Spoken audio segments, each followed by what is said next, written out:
If revolution was a movie, I'd be theme music. Time to ignite what I spit is lighter fluid. Stepping into it, fixed way, such a glorious design. Walking into the biggest fight of our lives. Time to spoil the revolution.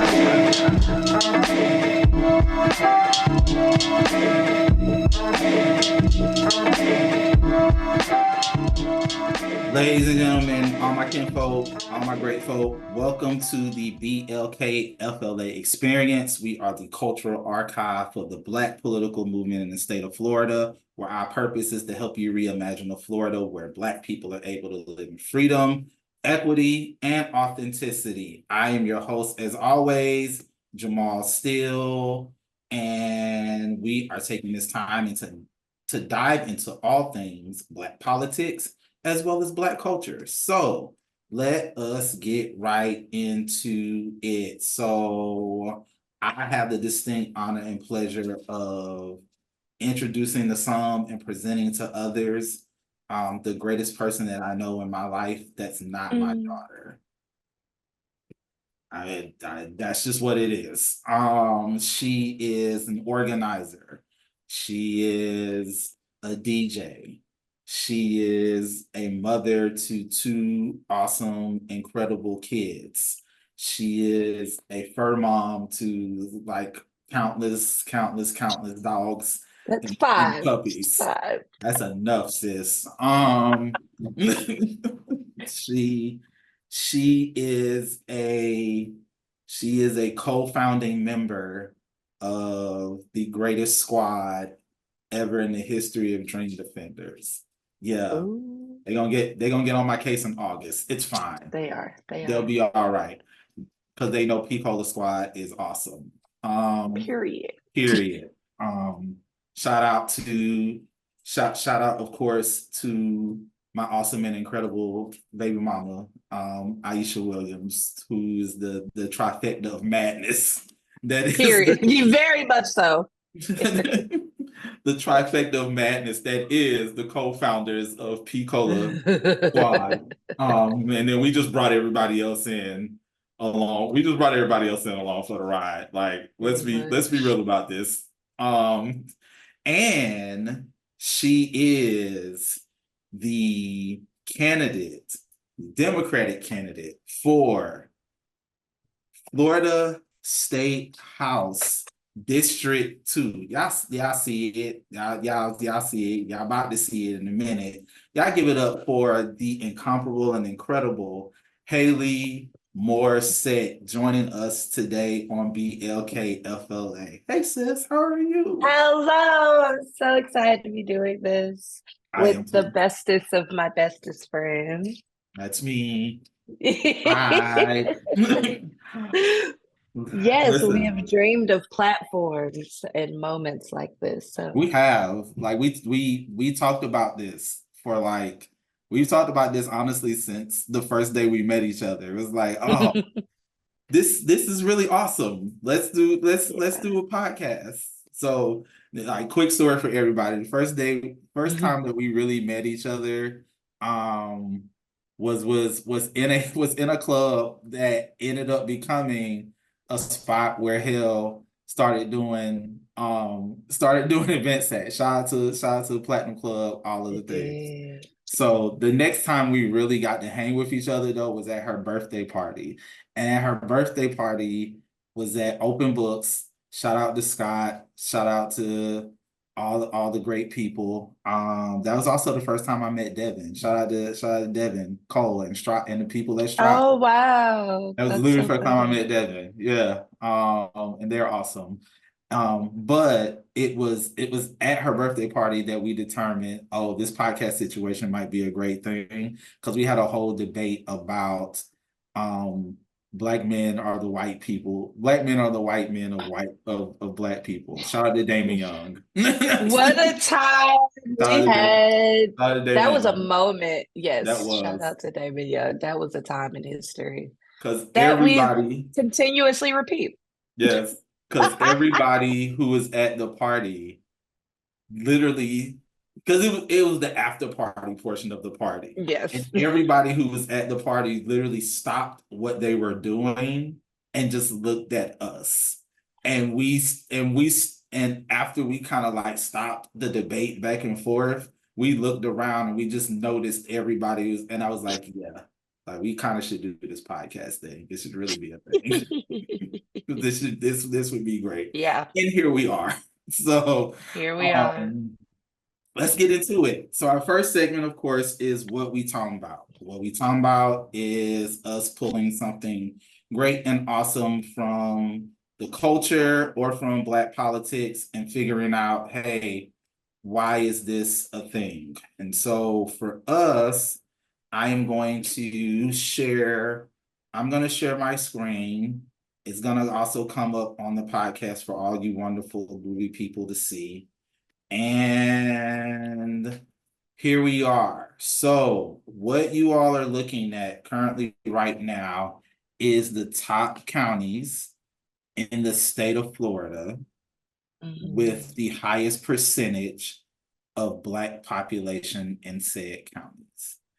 Why is this important? Well, I'm glad you asked. Hale and I live in a nice part of Florida that is different from every other area of this state, known as North Florida, or as we like to call it, depending on where you live at in the part of North Florida, Lower Georgia or Lower Alabama.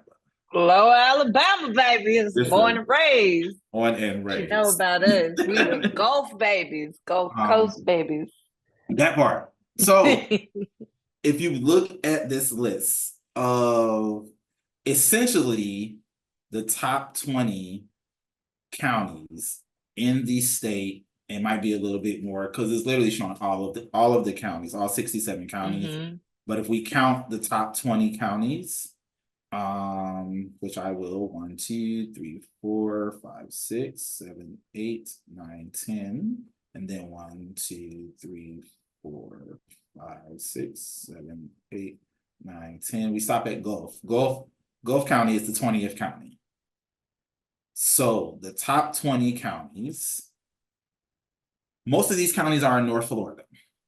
Yep. However, this is not reflective in the representation on the state. We'll just say state. On the state, county, and local municipal levels for any of these counties. I think we both, because of my lengthy amount of time living in Pensacola, which is the capital city, if you will, of Escambia County.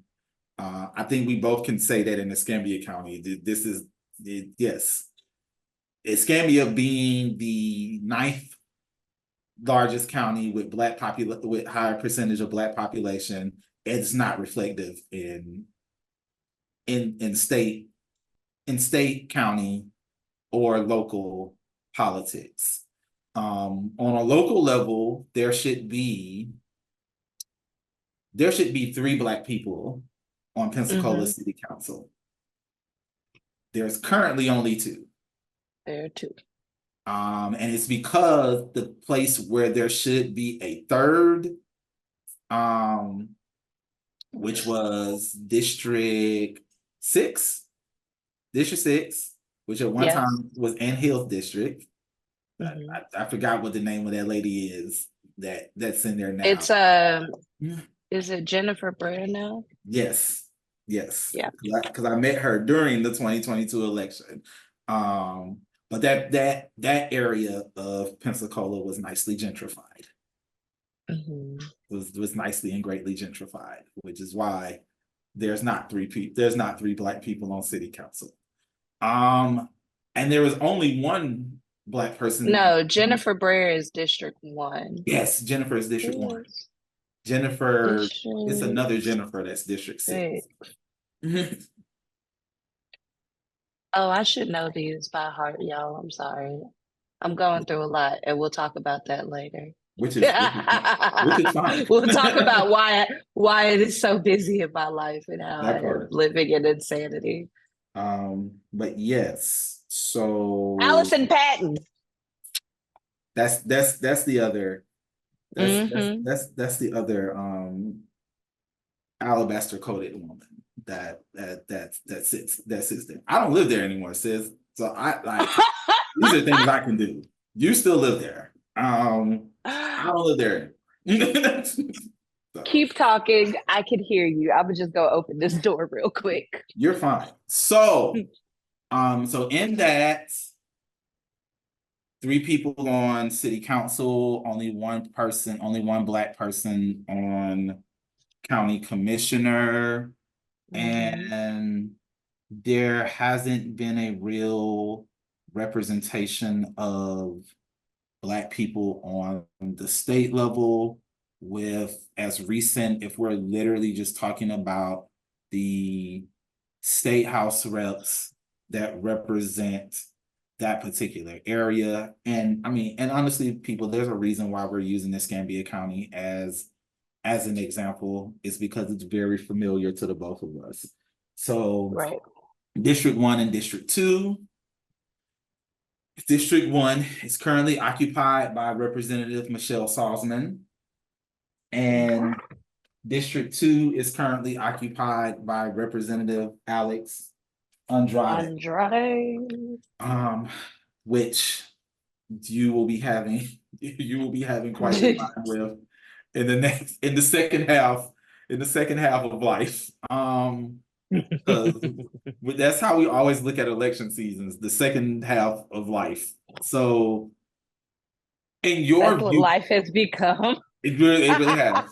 It literally has. And for you, dear sister, it gets worse. So, in your viewpoint and in your understanding, why do you feel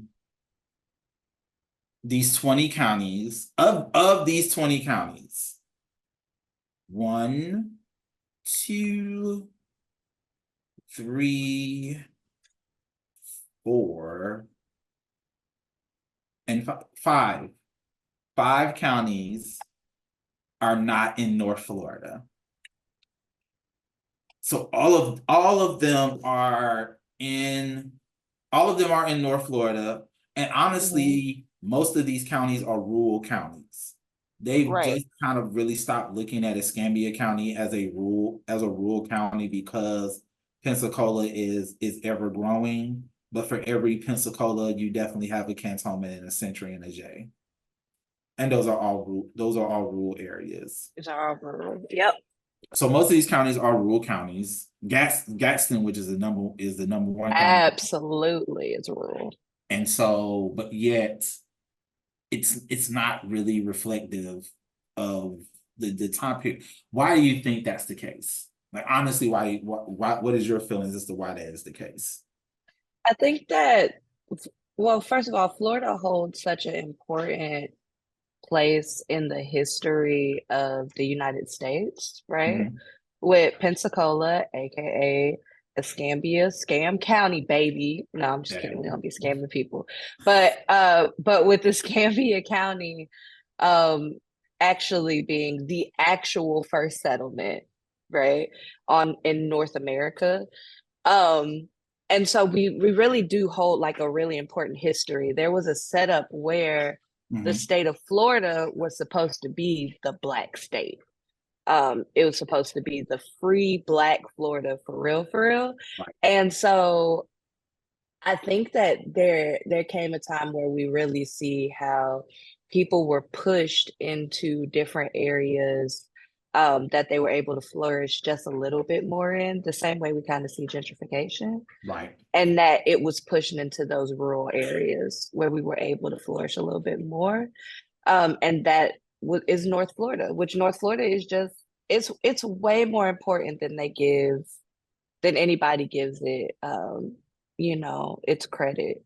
North Florida is a really game changing area, and it It is is. very different and unique in all the ways because we're set up city county in such a way that does make it difficult to organize a lot of times, and we have to navigate a lot of things differently. But I think like around having so much of like our black population within this state, has to do with just historically how we were pushed into different places.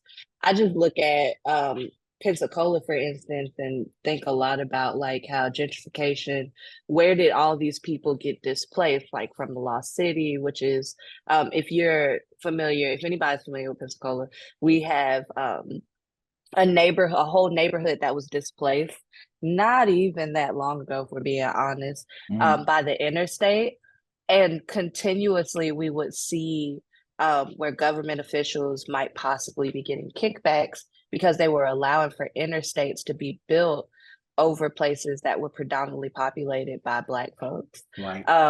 And one good instance that literally wasn't that long ago, because I'm a little old, but I'm not that old, is that my high school got shut down, but the long game, which ended up not happening, the long game was that they wanted to get rid of the high school in order to get a connector to the interstate in that area. And of course, this was the school that had, mostly the Black kids. We really had it going on over there at Woodham. I mean, honestly and truly. But they shut down and they displaced so many kids. And I think the school system's even now just trying to get right. So there's just like so many different pieces and facets that are a part of that, Right. historically, of like why we lay or why we live and thrive in the places that we do, and not thrive. Honestly, we're surviving in these Mhm. places too. Gaston and Leon are right next to each other. Right.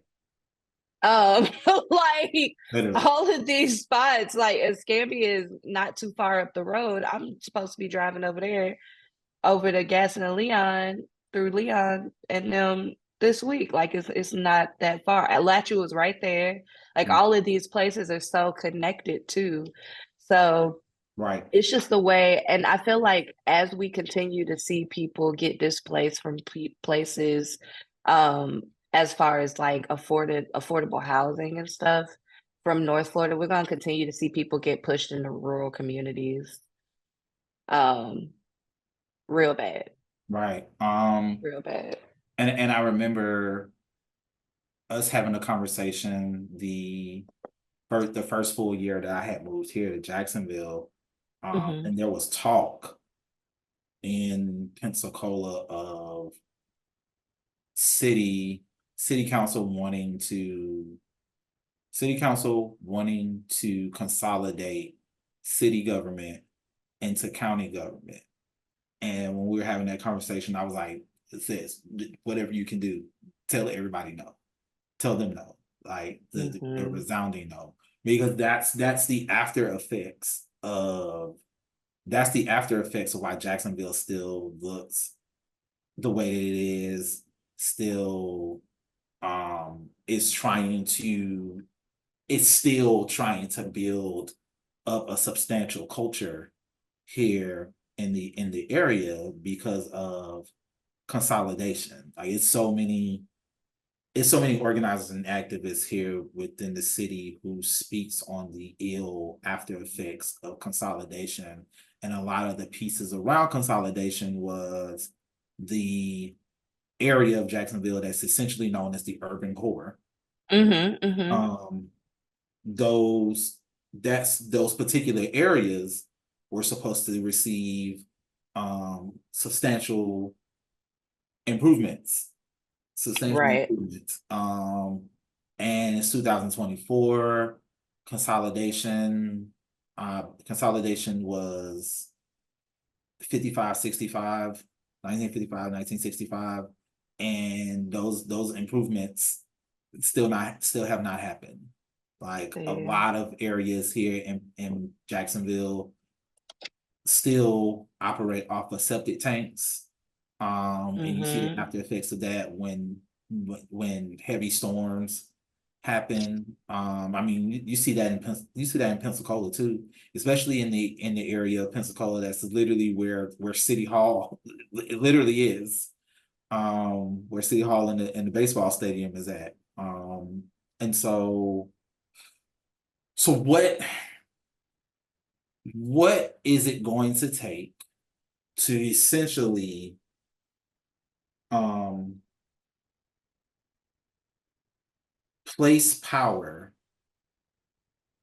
place Black political and organizing power back into the hands of the people in these counties that we are looking at, essentially making North Florida the important piece of the state that you and I both know it is. But because of the fact that the money resides in Central Florida and people like to go vacation down in South Florida, and because so many political parties, so the political party of our choosing at this current time operates in a space where they think the Black vote is a lock, so they focus more on the Latinx vote because the Latinx vote is really more down in South Florida, and we can flip those, we can flip the Cubans and the Venezuelans that's on the fence. We know countless time and again that they're not on the fence. So what has to happen for North Florida to be a true mainstay in Black political power when it comes to the work that we have to do? I hate to sound like those people. Like, it is, of course, like dually and really important that there are a bunch of different ways, right? There's no one size fits all, especially for North Florida in itself because of how unique each area of facet within North Florida is. But economic equality, economic investment, like the money is not organized. And the way that we have organized power is by organized people and organized money. Right. And the money is not organized in favor of the people, which puts everyone in a space of survive. Like even when we talk to, and I finally have this new found lens on like what political power looks like in the things that you have to go through in order to be a part of the political process and be at this table where they will throw crumbs at you if you don't have like your own seat already there. And expect you to be okay with it. Like there are so many barriers that put us at a state of you just gotta, if you survive through it, you should be happy. And so many people are surviving. And so it puts us at a space where we're not even able to, I don't want to use the word groom. I want to say prepare. We're not even able to prepare the next generation correctly to be able to sit in these seats of power because we don't have the right organized money and the organized people to be able to do the thing. We're so stretched out, being rural communities also. Like we're talking about places where we don't have, you have to have a car in order to really be able to like make it. Absolutely. In a way, right? And the systems, the central transportation systems are all the funding's getting cut for them. Like the game is going the way that it was intended to. Don't get me wrong. Yeah.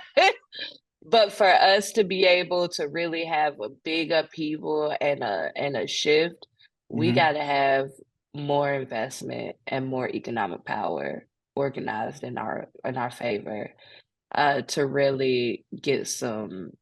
Can I cuss on here? Yes, you can. Oh, okay. To really get some shit shaking, god damn it.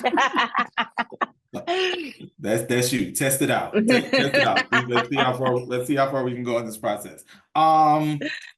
So how do we, what needs to be done?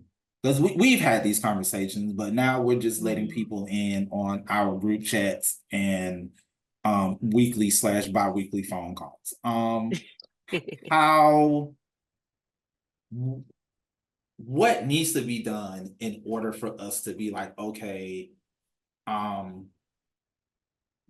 this way I need to put the money in, because y'all putting y'all putting the money everywhere else, and there's very minimal funds that come to North Florida, which is why North Florida, if we're speaking, so let's speak from a partisan perspective. If we're speaking from a partisan perspective, North Florida never really has that many, field organizers for the statewide Dems, save here, Duval. Duval be littered with people who working either for the Dems or they working for some sort of like Dem affiliated organization that's doing the work around the elections. Meanwhile, a place like Escambia County, we'll go back to Escambia County. You lucky if there's like one or two field organizers for Escambia County, but people feel all Escambia County is Pensacola and Pensacola Beach. Right. When it's not. And once again, the rural areas are key. And most times, if you had a steady, consistent field organizer within the rural areas of Escambia County, whomever is the state representative for District 1 would look entirely different than a person who is sitting in that seat yelling out all of them when it's being asked, how many more people do we have to kill in Palestine for y'all to get that this is a thing? Yes, yes, shade, high amounts of it. Your thoughts? I feel like I kind of had this conversation with the chop up around like representation and just really being able to have the ability to get on the same page needing to happen, to point where those resources really need to go. We absolutely need more field organizers and volunteers to be part of like these caucus committees and just people that need to get out to educate voters, because I mean, just give folks a fair race, right? Right. Where at least people are showing up to the polls. We don't see these numbers where it's like these people are registered, but they ain't going. Like, At all. and us knowing that like what that power holds, but there's one, I really believe around like educating those that already have the power to go get out their vote and get on the floor. Get on the floor. Get in the street. Sorry, y'all, I'm a DJ. But to like really be able to go and get out in these streets and spread the word that these organizations that are in place for things like that to happen, they need to be outside listening to people. So I was on the Chop Up talking to Big V and Mike Nasty, my people. But Mike brought up some really good points. The reason why Mike like supports me running for this is because he knows that I'm gonna be in the streets with everybody. Like I know folks, and not just, you know, people I grew up with. I'm gonna go across I'm gonna go over across the bridge and talk to people over there. I'm gonna hang out with them, and I could do that. Like that's what. But we need to really be able to be in the homes with folks. We not just knock doors because it's time to try to elect somebody, but knock doors to say, what is it that you really need over here? Right. Because I know it might be different from everybody else. I can't make that decision for you. And the things that I have found out too of like what Black voters need may not be exactly what everybody thinks that they need. And it's not, Yeah. and just even in the way of like educating down to, okay, what we believe around where we need better investments because of gun violence, folks are like, no, stop giving, like, the kids have plenty of things to do. The kids under like 13, they got all types of stuff to do. Mm-hmm. Can you please find something to do with these kids from 12 to 18? Can you please find something to do about these speed bumps and people riding through my neighborhood too fast? Can we figure out some of this? Like, there are things that are like, sure, why can't we just make that happen? That Right. like people are like, this is what we need. And then it's for those of us who are in this work full time to really pull those things that people on the ground are saying they need and then plug it into that bigger picture of like, okay, so we need an economic policy that invests into programming here, infrastructure here, da da da da. Like, we got the verbiage for it. Why are we not actually being representatives to talk and ask people what it is that, you know, where that money and those things need to go?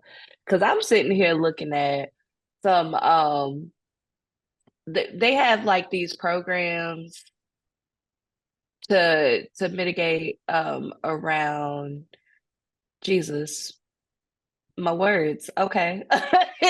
But they have these programs to mitigate around like how the job market is going down, but there's no funding for it. Right. But there is funding in the state. So why isn't it there? Where y'all put this money? What's going on, y'all? Like, I'm telling you, growing up a poor kid, looking at where people are spending millions and millions of your tax dollars will absolutely start a revolution in your body. That's the thing that that's the thing that I think we spent the first full year of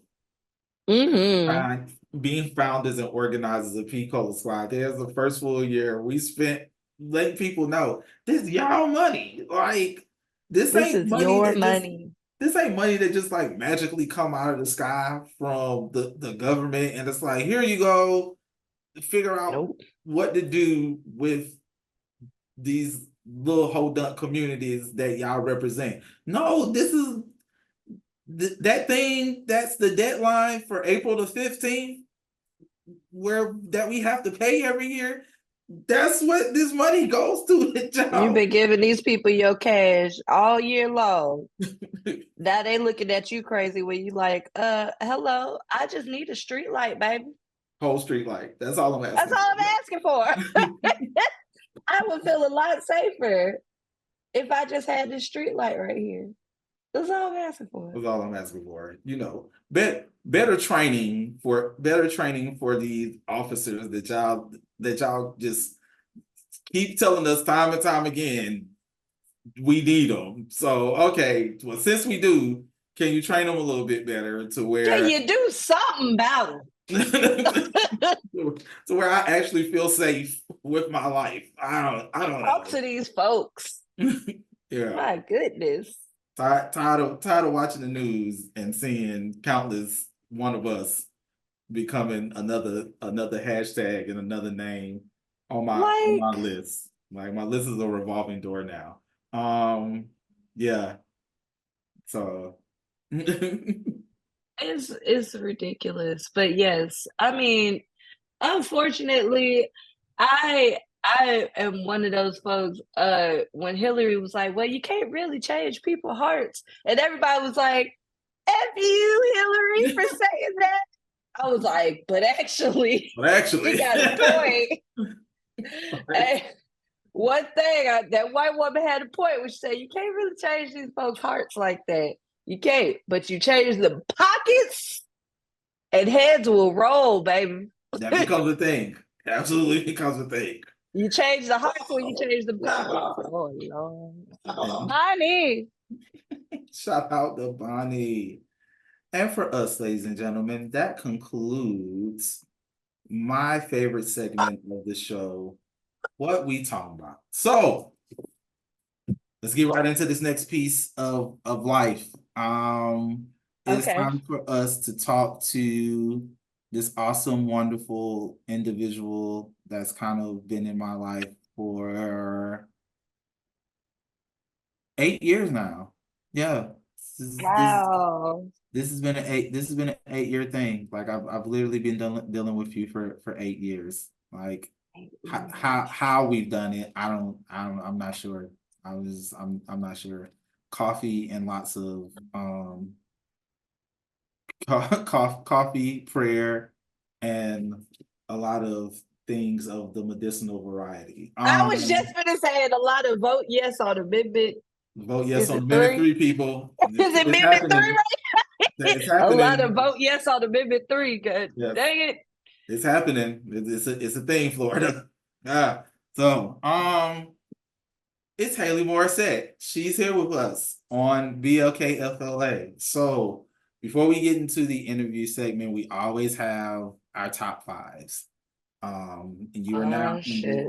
in the guest capacity of the show. So, top five. You get two. So I will tell you what each top five is. The first top five is you have to give us your top five favorite music artists. I'm gonna make you do the top five rappers. I'll let Thank you, have, Jesus. I'll let you have the top five music artists. So, give us some variety. Oh, this is great. All right, top 5 music artists. This is actually hard for me. They don't have to be in a specific order. This is No. just my top 5. Yes. All right. All right. Okay. Let's get so it's a Beyonce. Like, let's just be real here. It is what it is. It's a Beyonce. It's about the work ethic with that one. So tell you what. Tell you what. Okay. I'm trying to think of who I listen to a lot too. My everyday. All right. So Beyonce. The mind of motherfucking Raphael Sadiq. Yeah. My goodness. And the way he shows up, I'm literally, so for those who don't know me, I am a very big music nerd. So I am absolutely researching who played the bass. Who played the bass here? Who did this here? And oh my gosh. Amazing. Amazing. Which actually brings me to the producer and musical aficionado who is Rodney Darkchild Jerkins. I mean, let's just not leave this maestro out. That's 3. That's 3. Okay. We're gonna do Prince right here because I feel like if I name Prince, then that means that y'all know Janelle Monáe is also that's one in the same. He Yes. came back and reincarnated and just took over that little baby body. And that's why y'all are out here worried about her nipples because she took the no longer quiet conservative spot and pulled a Prince and was like, come back, Nikki, come back. Okay. And then, oh man, 5. I Grover Washington. Grover Washington. Grover Washington has got me through a lot. Jazz. I love me some jazz. So yes, absolutely. A stan. I have Grover in my collection. Yeah. Over here on my vinyl collection. And so yes, has absolutely gotten me through some good times. And yeah, 5 is hard, but that is gonna be my 5 that I can name off the top That of was a my great head. 5. That was a Yeah. great 5. And shout out to Prince and Janelle Monáe being the same They person. duel because yes, he came Yes. back and took that baby body over. It was like, you gave me the opening. We did this We did this together. song Now together. I can now I can fully take you. Like it is me now. You are Your second top 5 is top 5 influential Black organizers or figures that have made you the organizer you are now. Ooh, holy shit. Okay. So number 1 is going to be Rosa Parks and her very diverse legacy and work as also part of the anti-sexual assault movement. Mhm. That's my roots actually. And what I come from is the work in racism and sexual assault. So she did her big one a lot of times, which actually brings me to number 2, who is Reese Taylor, who was somebody that Rosa Parks worked with. Yeah. And Reese continued to do anti-sexual assault work throughout her life until she passed away the same day as she passed away the same day as Erica Garner, Okay. who is my number 3. In her most boisterous, no standing down, always going to be just like standing in her power, and breaks my heart all the time how like the system robbed her of like life and love and Yeah. just so many things, and just thinking about it breaks my heart. But I follow Erica very closely. So yeah, the short but impactful work of Erica Garner. So we got Rosa Parks, Risa Taylor, Erica Garner. I feel like everybody says this, but she is absolutely what I have 3 pictures of this woman in my house. It would be so embarrassing if she ever came over, but wonderful, amazing, sapphic sister. Happy Pride, y'all. That is Angela Davis. In all of her glory and all the ways you can critique her, at the end of the day, Angela gonna stand on business All the and time. truth.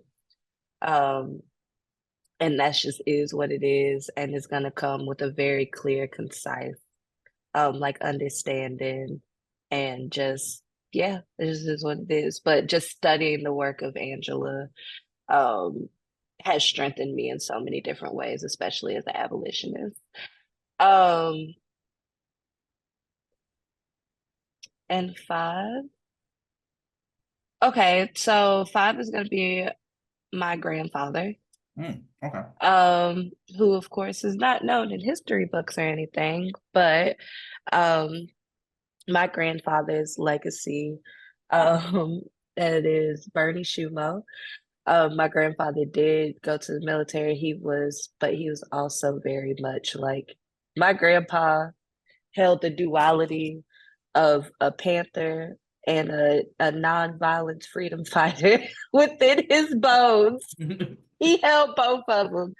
And um, up until the day that he passed away, he was absolutely supporting every single thing that I ever done, in my ear, always watching the news. Um, Bernie Shumo, he was the first person, the first family to buy a house in Wedgwood. Yeah, that's why our corner lot's nice. Our corner lot's the nicest in Wedgwood. Okay, we bought the first house out there. He raised 3 boys, former military, one of the first Black foremen at what is formerly known as Champion International Paper. Helped establish what we know as the Apollo, but it was a nonprofit organization to boost up sickle cell anemia, and just all around good man. a good man that supported me in literally everything. Never blinked an eye, no matter who I showed up to Thanksgiving dinner with. Man, woman, in between. Never blinked an eye, just loved on me, never judged, only said, I see the work you're doing and I love you. Ain't nothing you could do about it. So this one five continues to push me along. I wouldn't say my mama, but I feel like everybody know my mama is just I'm her, yo. If you look up a picture of Rachel Gaston today, like it's married. Like It what Prince literally is did to you. Janelle Monáe is It what literally is sis you. Yeah. sis came right on through. Hold on, I ain't finished yet. Like I've never met I've never met Miss Rachel in life, but like I have like literally. No, and no, shouts out to your like shouts out to your grandfather. Like first and foremost, like you learn something new every day, and I think you and I think you and Asada are like the only two people that really have an understanding of why Erica Garner is such an important name on the list Yes. of names because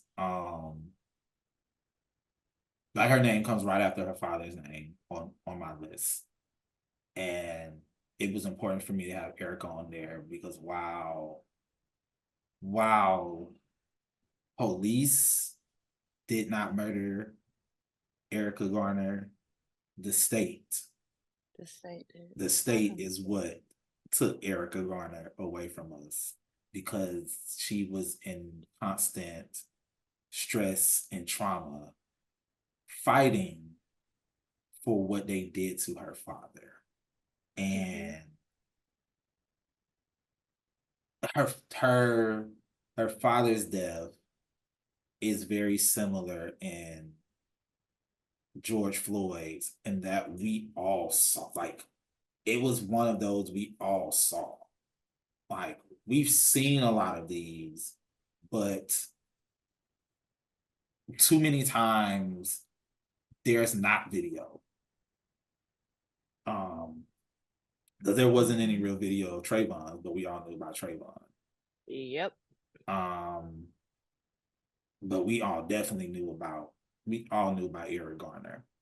Like we all knew about Eric Garner. And for his daughter to essentially get in the face of then candidate Hillary Clinton, to get in the face of then candidate Bernie Sanders. It's brave. Like y'all gotta do something about this. This is unacceptable.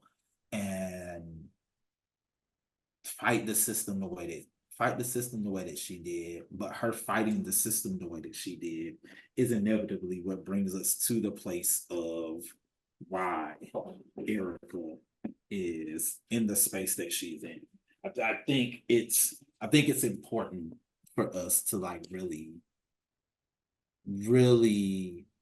point that out and really make sure that people understand the state took Erica Garner away from us. Yeah. So let's get into it. So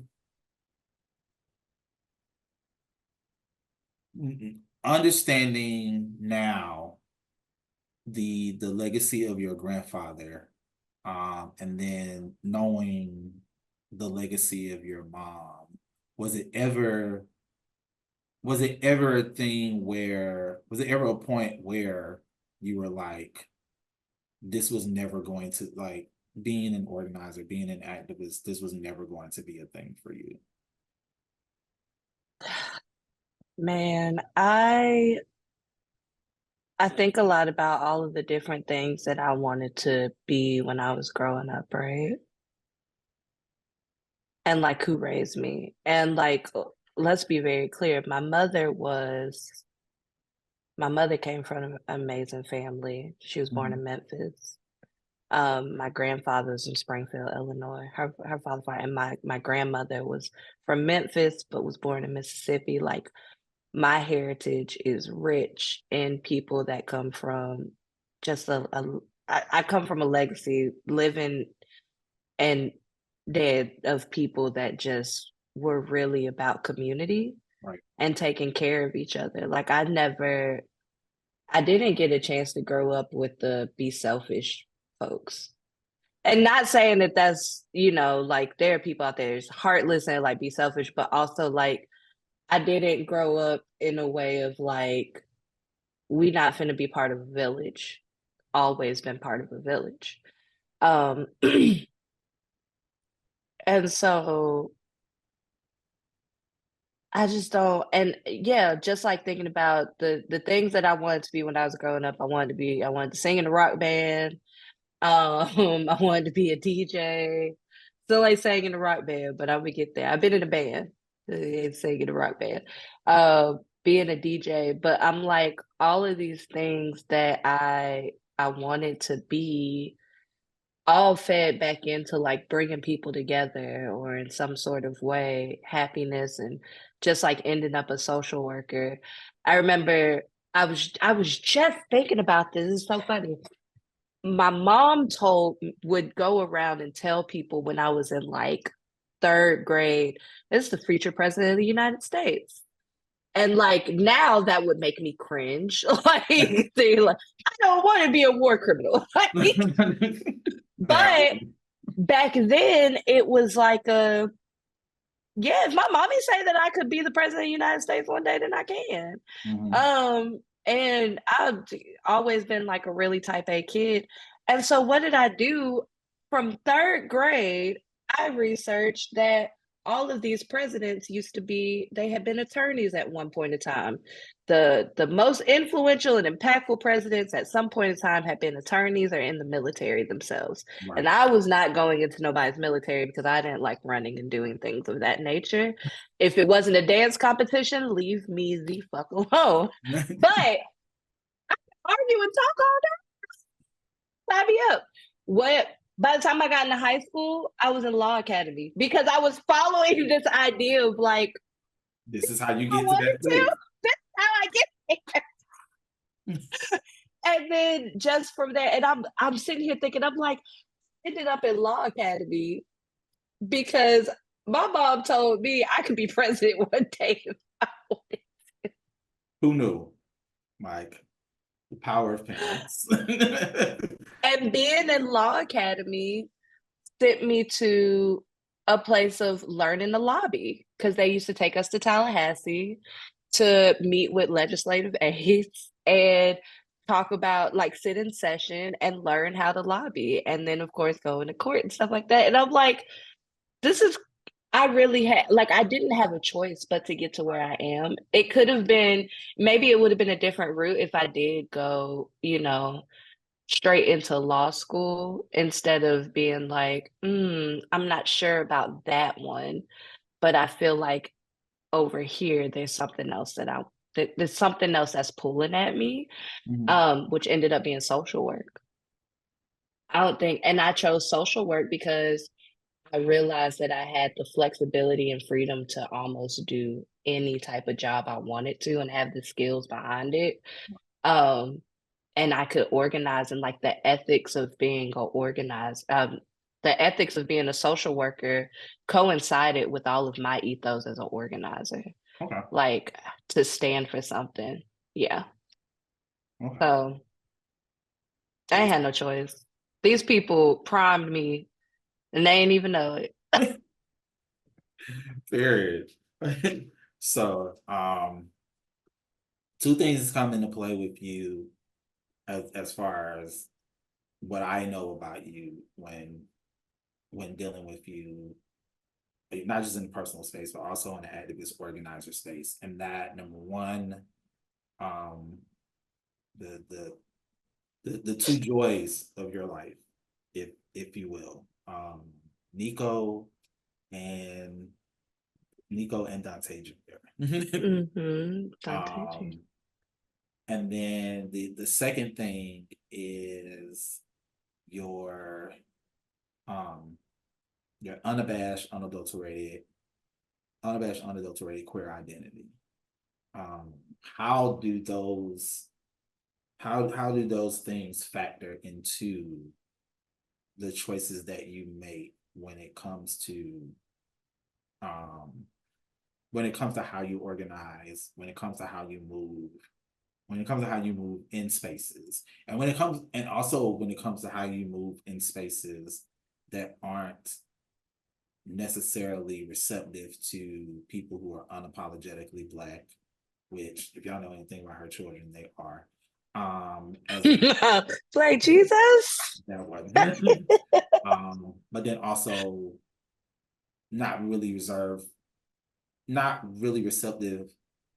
to you being unapologetically queer, which, happy Pride Month, by the way. Thank you. No, I'm sure your baby mamas, not yours in particular, but everybody else's baby mamas. Sorry, y'all. I got engaged to a man recently, but you never know. Polyamory might come back. I'm just kidding. Kidding, Kevin. I love you. So so the question is really about moving in space and the way I organize as a mother, a queer mother. Okay, so I think I also had to have a lot of growth around that, right? Because unapologetic means I stand in it. I said what I said. That's just it. Like, this is how I show up, right? But I ain't gonna lie, I love code switching. I don't mind it at all. At a time, there was a point in time in my life where I had to code switch for survival. And I have worked my ass off the last 10 years to not have to do that. At this point, I code switch to thrive and, have a little additional something going on. But that's just it. So there was just a lot of work put into it. But, the boys are the reason why I took organizing seriously. I realized, so a lot of this goes back to my mother too. And shout out to my siblings. My father and my stepmother are my world, my other parentals. Like I said, raised by a village, right? My stepmother, she's everything. But my daddy is my daddy, and he ain't raised me to be no slouch. It's my Black Panther daddy that loves everybody. That one. And but I have these other siblings who are my sister is 14 years the oldest of the other side of my dad's children, all of us. I'm the oldest. I have a brother who I am 13 years older than, and then the sister that I'm 15 years older than, and it keeps going down. And somehow these people had a baby after I had my last baby. We ain't gonna talk about that right now. But starting to have children myself and being raised by the people who I was that believed in sacrifice led me to a space of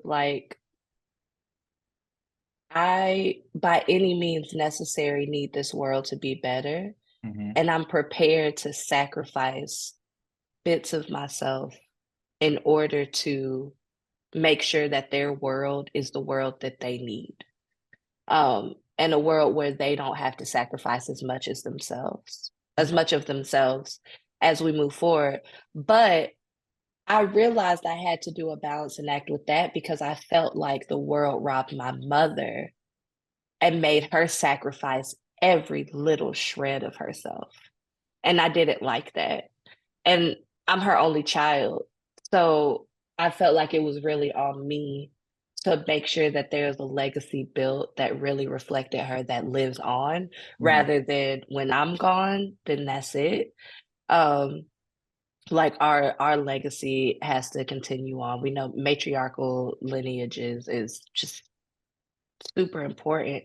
And so the way that I show up of just I can sacrifice this little bit in order to be in the room and make compromises so that there's a world that's better for my children. Right. But at the same time, you're not going to catch me being able to, like, if somebody's like, oh, I got you. You said this and that. I sure did. Would you like context about it? Like, we're not doing that. I think a lot of people fell in love with me. What year was that? When were you around for that when race and reconciliation used to happen? Yes, I was. And That was like my earlier years of first getting into Pensacola. Yeah, race and reconciliation, good stuff. yes, and Trump got in office, and I'm on video with this, and someone said, well, why did it, you know, it's on y'all because y'all didn't go vote. And when they say y'all, it meant Black people. And Mhm. I was like, okay, everybody shut up because the white man's talking. He's gonna tell us about what we doing. And he's gonna blame us who were brought here about this voting matrix when it wasn't true. When you actually looked at, what it was, we know who the issue, Yes, the people who was the absolutely. issue. So I realized that I have to stand on business and stand up when I'm choosing the way that I really go into meetings, go into talking with people. Mhm. I had to be able to get to a point. And Erica Garner taught me this, unfortunately, because of like the way that she left us, Mhm. of like, I get to be selective about my outrage. People don't get to choose for me to be I'm not their pit bull. I don't treat my pit bulls the way that people treat me sometimes, right? I'm not someone that you can tag on social media and be like, yeah, you finna eat them up. No, I don't care that much. I got like doing this one-on-one back and forth with this person in Mhm. particular, it does nothing for any of us. Right. My energy is best put where my energy is put. And so like when I'm really making choices about the way that I organize, and when people feel like maybe I fell back and they don't see me for a while, and I'm still like constantly working, it is because, excuse me, it is because of like being picky and choosy so that I could be there as a mother and also Absolutely. very much show up when I'm ready to like show up full power. Like I'm storm out this bitch. I gotta charge up, baby. Omega Yeah, right. level. You feel me? Like I love peace. I could make war too. Every day. Like, listen, every day. it's it's easy. So in the midst of all of this happening, um, this kooky crazy guy who wears glasses all the time gets into the city. Hmm. And it feels like it's like the final missing piece of Voltron, so to speak. And then um we end up starting this chapter of Dream Defenders together, this squad, if you will. And Uh-huh. so in the midst of that, there are two dates. There are two dates that you have to interconnect with one another to understand, to honestly understand essentially why the both of us are in the space that we are in right now. And Hmm. those dates are July the 5th, 2019, and June the 6th, 2020. For as long, I promise y'all, for as long as I live, I'm never going to forget. I'm never going to forget either one of those dates ever in life. Um, July 5th, 2019, 20-something-year-old Black man by the name of Tamar Crawford was leaving from a funeral, driving to his home on the corner of Brainerd and C Street. And the Pensacola Police Department swore up and down that they smelled marijuana coming from his car and did a low speed chase. And the reason that it was a low speed chase is because he literally was like 3-4 blocks away from his house and figured, hey, the best way for me to stop this and be safe is if I just pull into my yard. and pulled into his yard and was met with an attempted tase and then multiple shots from now, as we all know, former officer Daniel Seaman. How did you feel? How did you feel when you got that first initial phone call from Sarah around that happening? Like what was your feeling? Because you were the one that got the call, and then you called me and Aisha, and that's how all of this started like really falling into place. Yeah.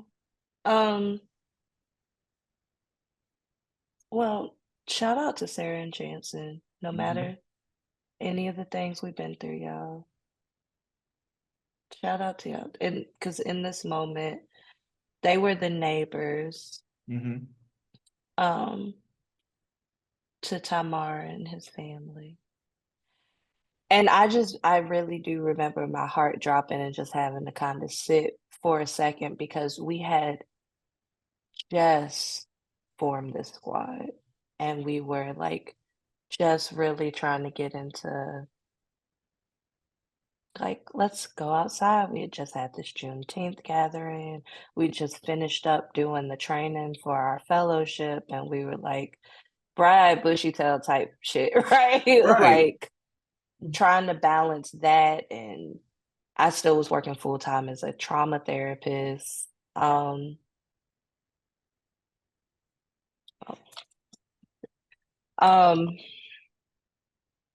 Yeah, I remember being like, "What? Like they did it again. It has happened." And I guess when I say that, I want to give context that I have been organizing in Pensacola starting in 2014. That was the first time I had really gotten to the streets. Yeah. After the murder of Michael Brown. And prior to Michael Brown, Pensacola Police Department had already murdered at least 3 people in the city of Pensacola. And so it was where I had been a part of groups of people who were like constantly saying, here are the practices that are actually happening in the streets, y'all. And I know because, you know, we are out here with folks and we hear back from them about how they're being harassed and things that are going on. Right. Shout out to Darrell and the Palmers. Yeah. Miss him greatly. Darrell had already sounded the alarm before Tamar was murdered. And so we knew that there were practices going on, which mind you, they don't have a hold on to it, but they still practice some of this stuff to this day. Following people back to their house type stuff and smelling marijuana, even though we about to get this shit legalized. It just is what it is. That's what's happening. And so I just really remember being like, it happened. They killed somebody. They really did it. Like, been out here hollering and screaming about, okay, let's look at y'all policies. Like, we need to do something about how y'all are actually out here pulling people over and engaging with folks in the community. And everybody was really gaslighting me and making me feel like this city didn't have any types of issues. Like the city county, like there was no issue. Like I'm just making a big deal to connect to the national agenda of Black Lives Matter. Like they're whatever, hell, you're tripping. We have none of these issues in Pensacola. Pensacola is diverse. 23% of the county is Black people, and that's more than a lot of folks. And I'm just, yeah, I just really remember like it happened. And Tamar was 29. We were born the same year. Tamar was 29. And we both would have turned 30 that next year. Yeah. I don't even know what to say because I just still, I didn't get to personally know Tamar. Um, but just thinking about what those kids went through and what Kim went through, and I just sometimes have to sit and think about how much they really had to deal with as the aftermath, even to this day, and how this could have been prevented, and nobody wanted to listen.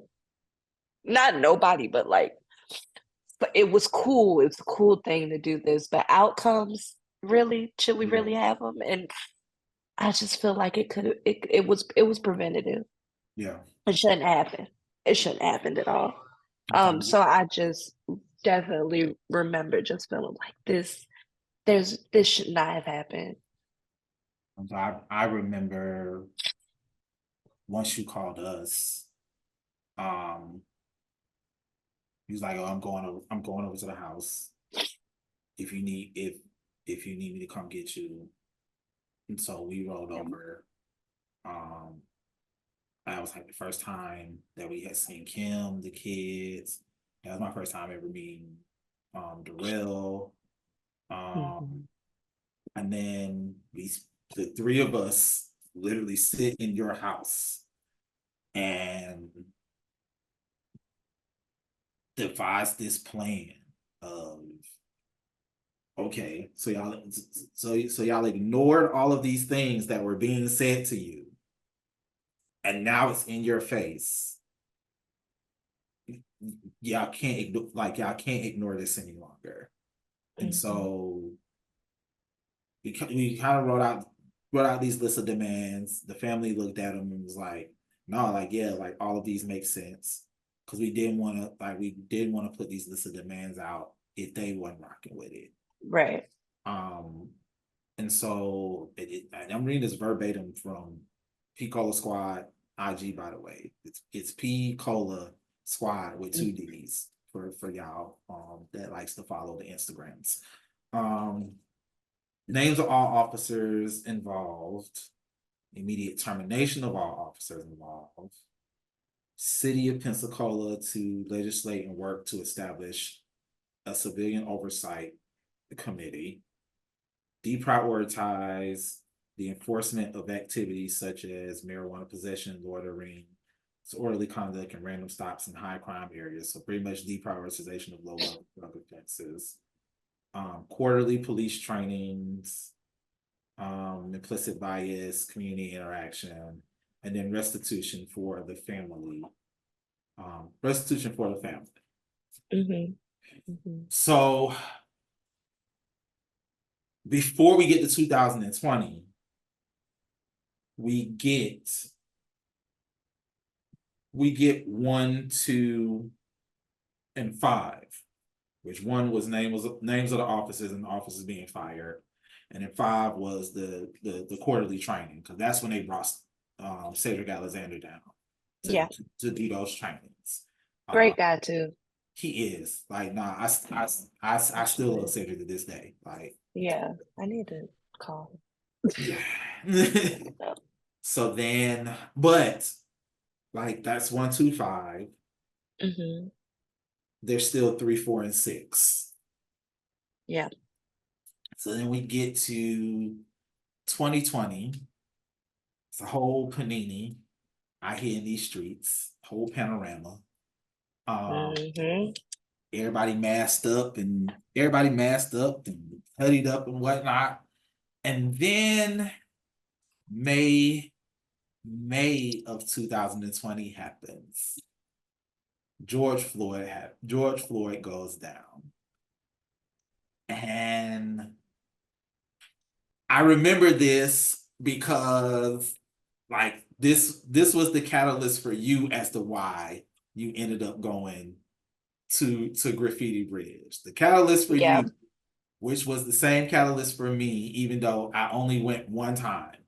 The catalyst for you and I was Pensacola Police Department got on their Facebook page and made a statement about how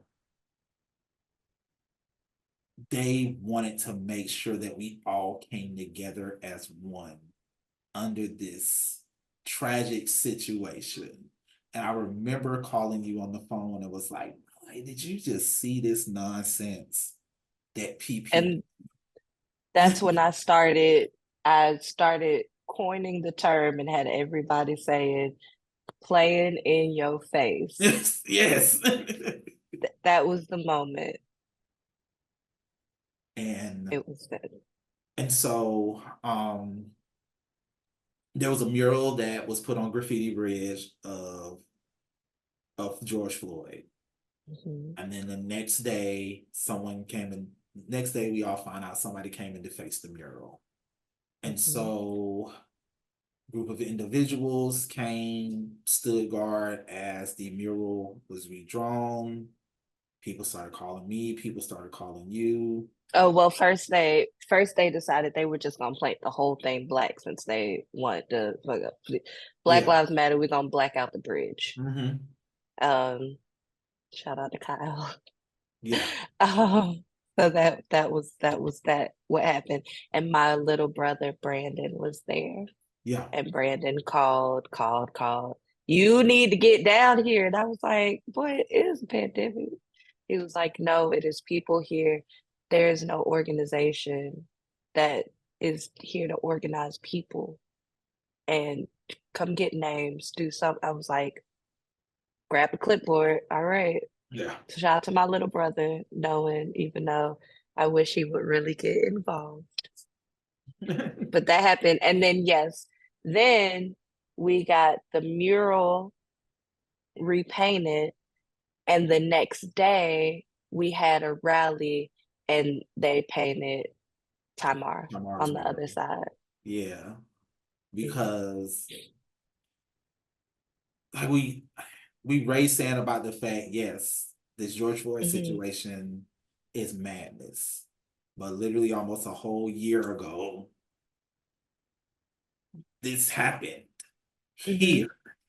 And like this still needs to be addressed, especially by the actual police department who wants to bring peace and tranquility in one situation, but wants to ignore this other situation like it doesn't exist. And so these protests are happening day after day after day after day after day at Graffiti Bridge. Anybody from Pensacola, y'all know Graffiti Bridge is this old abandoned train bridge that people like to draw graffiti murals on, and really big, huge trucks like to get stuck up under. Yes. Take I mean, it's a whole Facebook page dedicated. It's a whole Facebook page dedicated to it, Haley. Like so ridiculous. So ridiculous. They do. They do. So we get to June the 6th. I will tell my portion of June the 6th, which will lead into said portion of June the 6th. I am home. Okay. I am home. There's a little person that constantly and consistently runs around my house that on schedule should have been born 8 days to the date, but was actually born 10 days after all of this happens. I'm home. It's any day now. I'm in the room folding clothes. Aisha is in the bed chilling, and we are both looking at Jonathan Garrett Green. Shout out to Jonathan. Shout out to our third. Shout out to our third. Shout out to the third of this Pensacola madness trifecta, as we like to call it, the liberators. Jonathan had his live stream going on Facebook, and I'm watching, and Grover. Goddamn Grover. So the mayor of Pensacola and Pensacola Police Department decides they want to show up. Day or two before, they decided they were going to show up and they was going to give everybody free barbecue. and yours truly and the other yours truly that's on this episode decided that once again playing in the faces. We don't need your blood bought barbecue. And we made a whole social media campaign out of this to the point where they were like, nah, we're not gonna we not gonna do the barbecue. I got cussed out so bad. You did. You did. And like we almost came to blows with people. Like listen, I'm gonna ride with you till the wheels fall off, sis. So, but they still show up anyway. And Grover gets on the mic at what is essentially a Black Lives Matter protest and says, all lives matter. At a black, and so to mind you, both Aisha and I are watching this. I can only imagine. Both of us are watching this. As soon as he says it, no sooner than like I give it like 10, 15 seconds. Aisha looks at me and says, if you leave this house, don't come back. Because we in a whole pandemic. And I looked at Aisha and I said, Aisha, and her response was, I really just felt like that was gonna be the thing that would keep you in the house because the cooties. And she was like, don't catch nothing. And if you catch something, don't come back in my house. Which was pretty much the green light. And so wow, I left her the car and said Uber down. I left her the car and called a whole Uber. And so then that's where we get to your point. That's where we get to your point of view of things. Because by the time I get there, everything else that's going to come up pretty much intersects life. So yeah, June 6th. How was that day for you? Well, leading up to June 6th was tumultuous because I was trying to be on the same page with people, and then it wasn't really clicking because there was a little bit of clashing because of like government interference, if we're being honest. Like, I understand how COINTELPRO happens, right? And I understand how like taking advantage of people who are in a state of survive or thrive can happen when they just kind of become the figureheads for things too, right? So it was tumultuous just leading up to that point in the first place. So what happens, of course, we finally get them to like squash this whole, we're gonna bring a Black man to come do barbecue for y'all as like a unity fest. And I'm like, that's not what a protest is. And how is the city, y'all gonna have the police department come hand out, hell, what?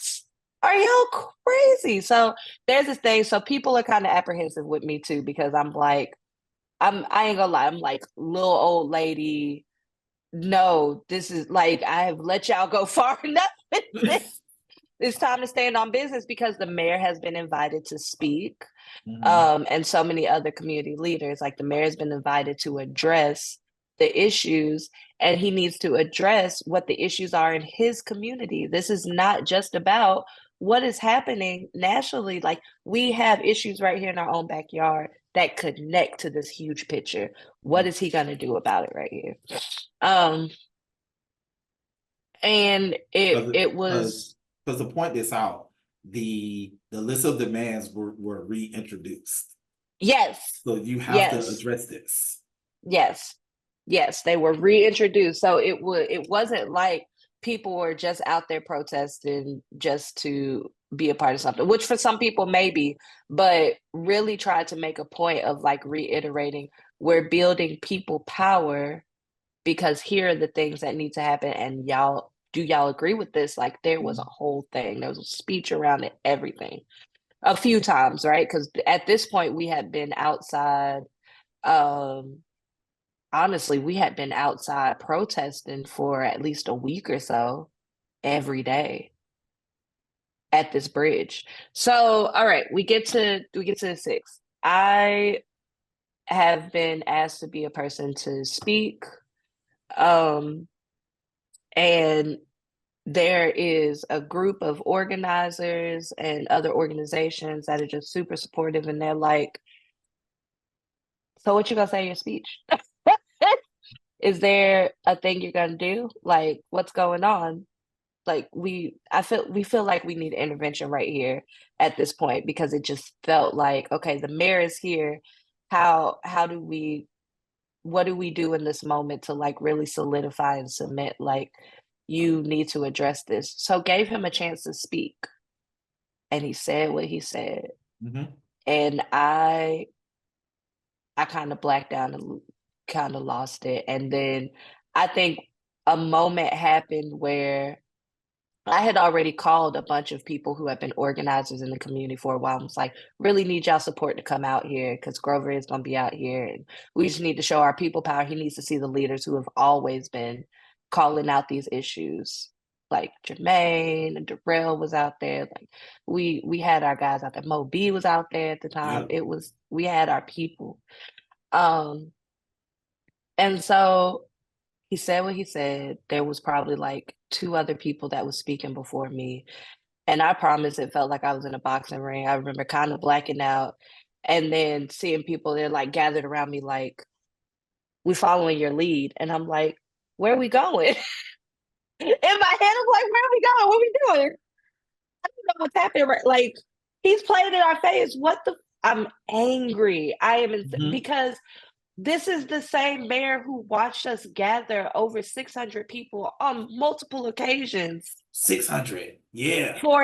and in Pensacola, y'all, I get it. If you're somewhere else where it's like thousands of people come out to in Pensacola, baby, 600 in the city limits, Black folks, Yeah. yeah.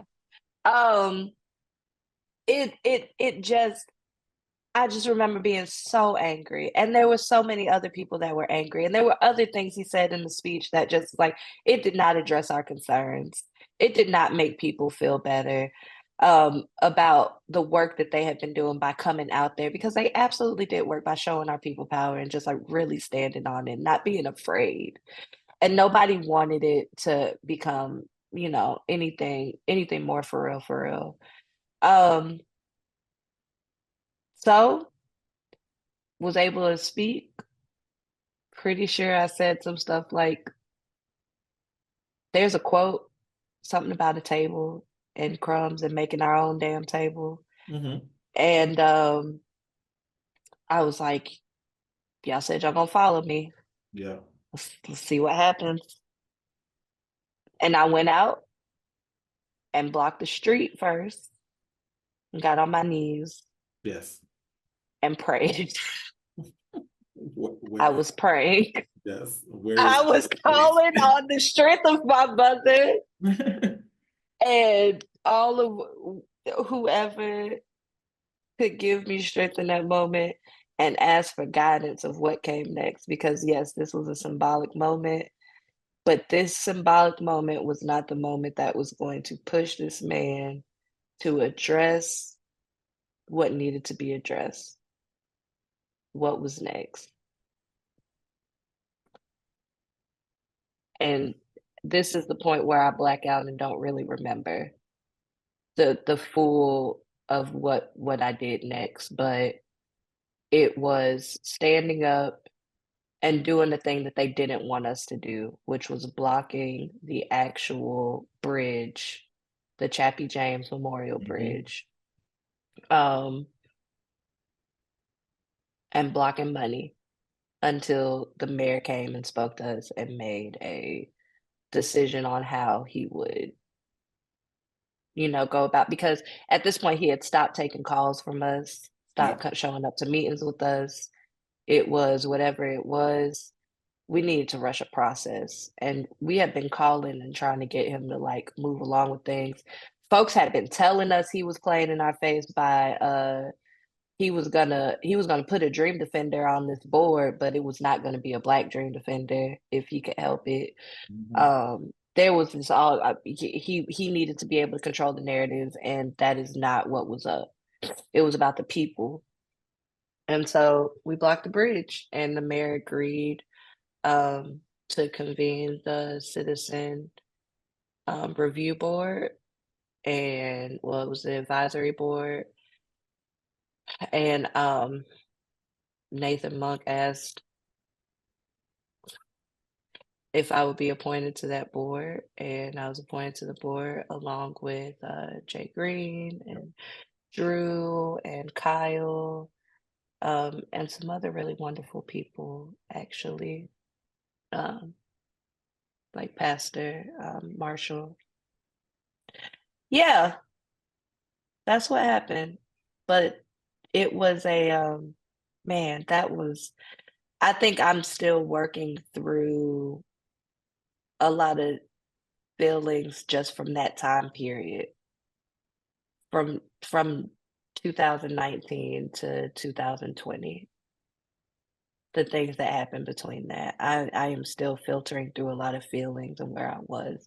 And there is, of course, footage a lot of places, but that was the moment of it has to be more to this than what it has been. So it has to be a braver move. There have to be people that are going to understand and stand in this moment along with me. Like, I'm not the only person thinking that this is absolutely ridiculous and that we should not be on our hands and knees begging to be listened to. And so how does all of that factor into where we are currently at now, with you being, for all intents and purposes, the Democratic candidate for State House District 2? Ooh, exactly what I said, right? We shouldn't be on our hands and knees asking for representation. And this goes beyond just, hey, Democratic Party have been so supportive, so supportive. This just reaches beyond, like, there are so many other people who have not been listened to in so many communities and marginalized communities in the last 5 years of people that represent our Senate and our State House and our governor, that they are just falling into these agendas and theatrics, and they're not actually doing brilliant things like solving water crisis and flooding issues and, things like, economic investment issues. They're not actually being brilliant enough to do that, so they are falling onto sensationalism. Yes. And not listening to people. Ain't nobody seen a lot. Some of these folks showed up and went to our churches and sang a little song and ditty with them, and ain't been seen no more. And went and got in their seat and said, I got the power now and I like it here. And that was it. And I'm just not standing on business mean more than that for me. And I've always tried to be a person that just was really supportive for other people to take the step. But I really felt like this was the time for me to be able to set an example that all of us could run. We can all do this. There are barriers, but we could navigate and figure this out together. Like, I don't think that this candidacy and me running for State House is just a me thing. I'm not the star of this show. I'm a comet that's directing a pathway. And we just all got to go that way. we doing this for people. I'm a people's first candidate because this other foolishness is money, sensationalism, spotlight, people trying to move up a ladder. Mm-hmm. It ain't doing nothing else for nobody on the ground. So I'm running. I want people to be inspired. I want us to have fun. But I also want us to be real serious. The things that are happening in Tallahassee absolutely impact us over here in Escambia and Santa Rosa County and Okaloosa County. Like it it is impacting us on levels that we are so stuck in a state of survival that we don't have a chance to even connect the dots. And so I want to be a representative that literally represents people and connects those dots with them. That's in my job description as far as I'm concerned. Period. I think the last question that we have is a question that can eloquently put a bow on why people should vote for you in November, and what you and your campaign stands for. And is the last question that we ask everybody when they come on this show. What is your vision of a Florida where Black people are able to live in freedom, equity, and authenticity? Yes. What is my vision for Florida with people?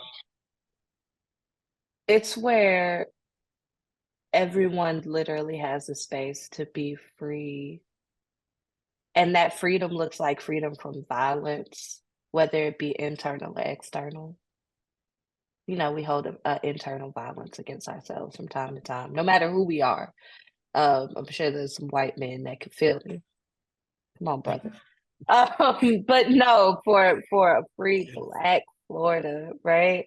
It is where everything that is a God-given right for us is we just are living a safe, free time where we have the water we need. We're not living in food deserts, where we're not always in a state of being so traumatized just by poverty, impoverishment, or the fear of going back to poverty, because that's a whole nother thing that I could get into.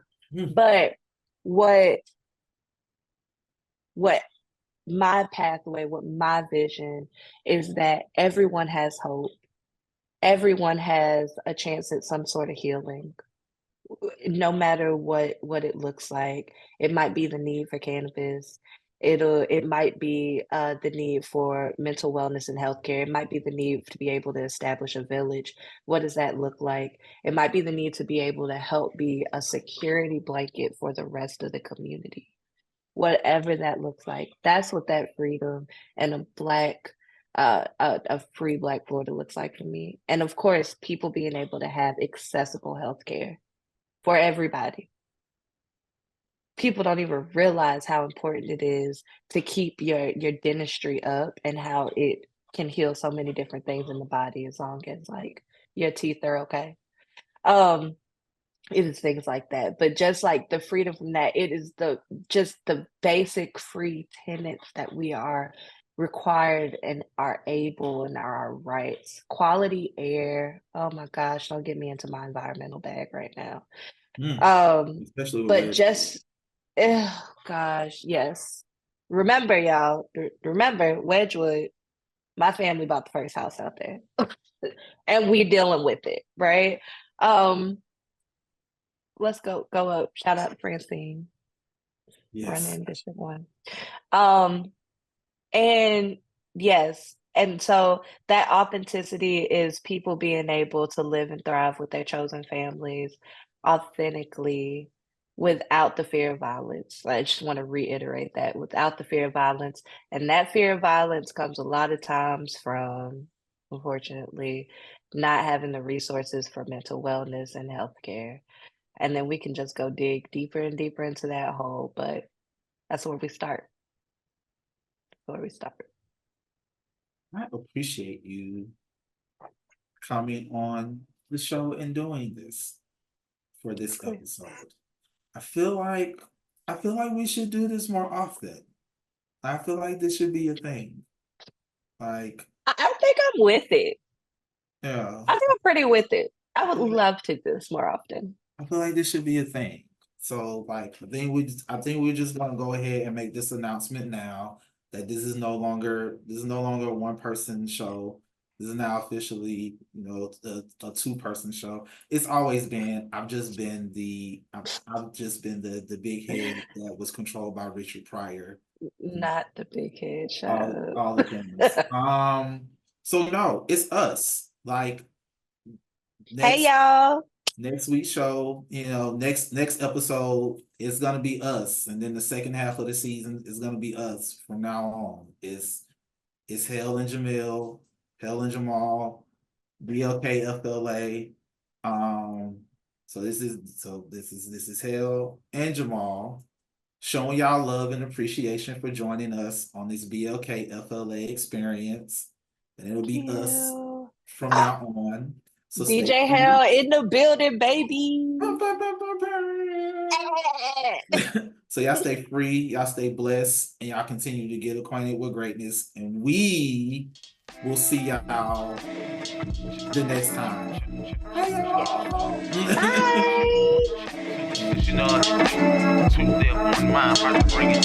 Revolution was a movie, I be theme music.